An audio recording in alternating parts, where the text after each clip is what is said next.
নিজে 2 বার ট্রাই করার পরে ভাবলাম এবার আপনাদের সঙ্গে রেসিপিটা শেয়ার করা যাক। 150 গ্রাম টক দইয়ের পানিটা একদম ছেঁকে নিয়েছি।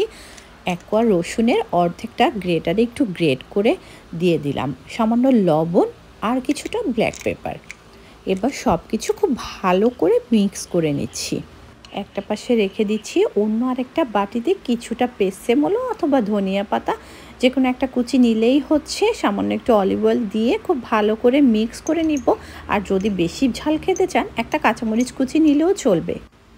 এবার চলে যাব বাটার চিলি সস তৈরি করতে। প্যানে বেশ কিছুটা বাটার দিয়ে মেল্ট হয়ে গেলে চিলি ফ্লেক্স এবং পাপরিকা দিয়ে চুলার আগুনটা একদম বন্ধ করে দিয়ে একটা সস তৈরি করে নিয়েছি। যেই ইয়োগার্টটা আমি মিক্স করে নিয়েছি তার উপরে ছিটিয়ে দিব বাটার চিলি সস আর কিছুটা পেসামেলো। 2টো ডিম ওয়াটার অমলেট করে নিব। দেন আমি দিয়ে দিব বাকি যে বাটার চিলি সস এবং পেসামেলো।